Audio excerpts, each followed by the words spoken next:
Number 3, you'll never see a U-Haul behind a hearse.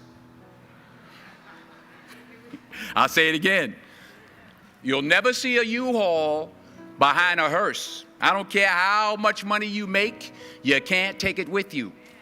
The Egyptians tried it. They got robbed. That's all they got. You can't take it with you. And it's not how much you have.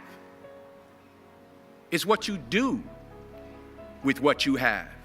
We all have different talents. Some of you will be doctors, some lawyers, some scientists, some educators, some nurses, some teachers. Yeah, okay. Some preachers. The most selfish thing you can do in this world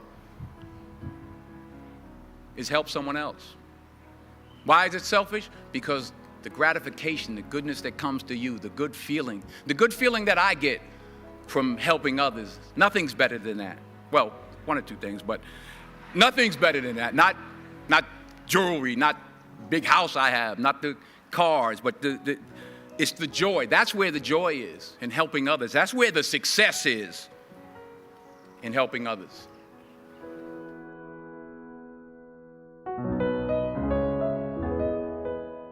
Number 2, fail big.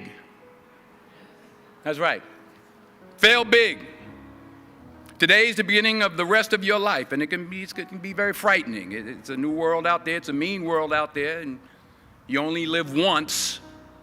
So do what you feel passionate about. Take chances professionally.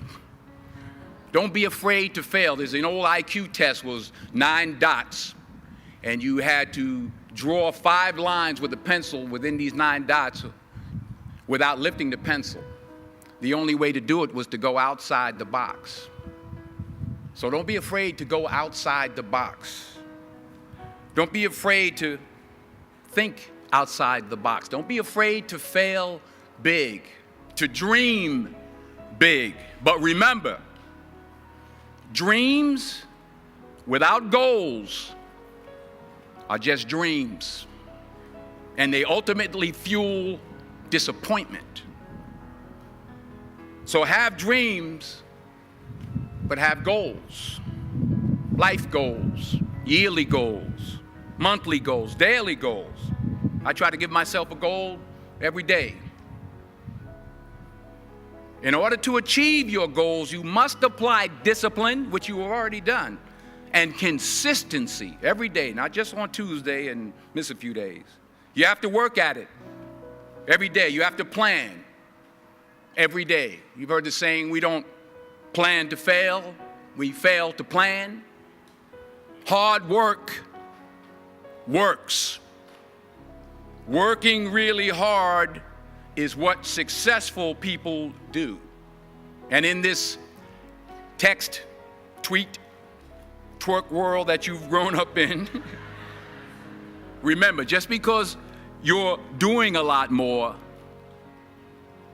doesn't mean you're getting a lot more done. Don't confuse movement with progress. My mother told me, she said, yeah, because you can run in place all the time and never get anywhere. So continue to strive, continue to have goals, continue to progress.